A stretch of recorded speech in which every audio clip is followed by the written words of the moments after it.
rôle des élus locaux et leurs administrés face à l'insalubrité à Cotonou. C'est le thème de la causerie débat intitulée « Ce que le peuple doit savoir » qui s'est tenue au siège Wiro. Cette séance d'échange initiée par le président du mouvement d'action des jeunes africains pour le développement et la paix, Majad Paix, Charles Echou, vise à faire connaître à la population ses responsabilités. Cette deuxième édition a connu la présence du chef du 13e arrondissement, Messon Folie Bébé. La causerie débat intitulée « Ce que le peuple doit savoir », c'est d'abord une initiative d'éducation civique.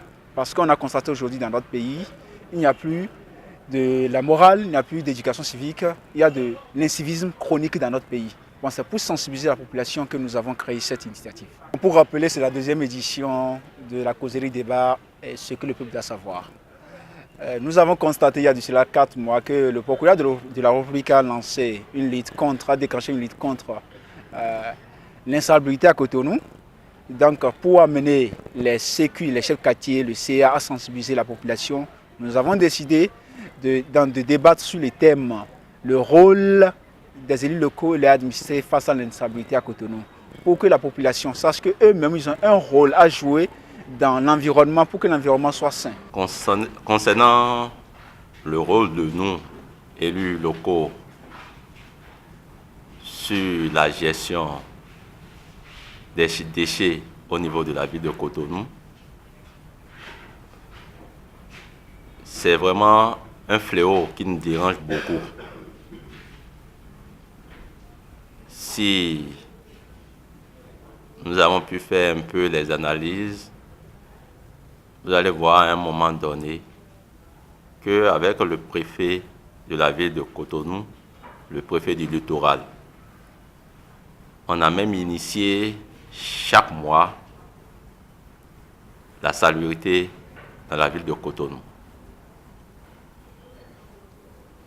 Mais nous avons constaté avec regret que lorsque nous prenons ces jours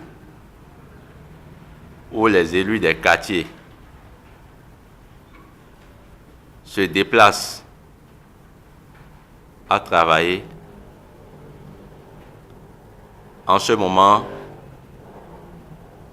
vous voyez des gens même qui commencent même par étaler leurs marchandises ou ce qui va leur rapporter de quoi vivre. Donc ça veut dire que les gens ne sont pas intéressés. Et au jour le jour, si vous faites la salubrité aujourd'hui, si c'est 10 personnes, la prochaine fois, vous vous retrouvez à 3, ou bien vous vous retrouvez parfois seul. Mais nous avons constaté que nos populations même ne savent pas quel est leur rôle,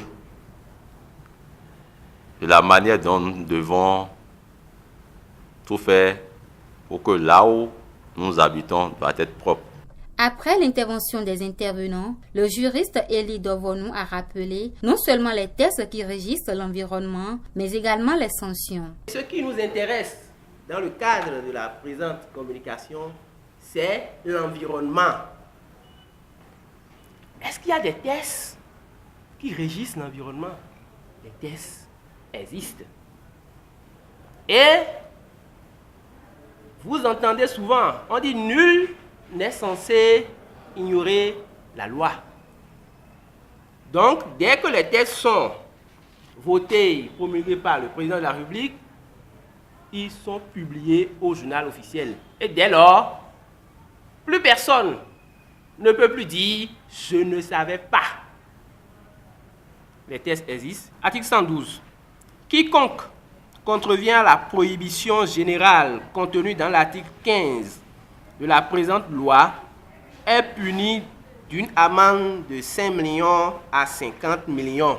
L'article 15 dit « Nul ne doit émettre, déposer, dégager, rejeter ou permettre l'émission, le dépôt, le dégagement, l'enfouissement ou le rejet dans l'environnement d'un contaminant au-delà de la quantité ou de la concentration prévue par les lois et règlements. » Donc celui qui le fait est passible d'une amende de 5 millions à 50 millions.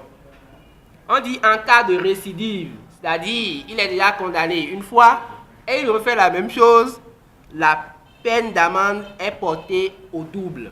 L'article 113 dit « Quiconque contrevient aux dispositions de l'article 16 de la présente loi est puni d'une amende de 250 000 à 2 500 000 s'il est responsable de la présence dans l'environnement d'un contaminant et d'une amende de 25 000 à 250 000 au cas où il aurait connaissance de la présence même accidentelle d'un contaminant dans l'environnement. » La communication sur la part de responsabilité des parents sur le chômage de leurs enfants, présentée par Epiphane Medinakou, a mis un terme à cette deuxième édition de la causerie débat intitulée « Ce que le peuple doit savoir ».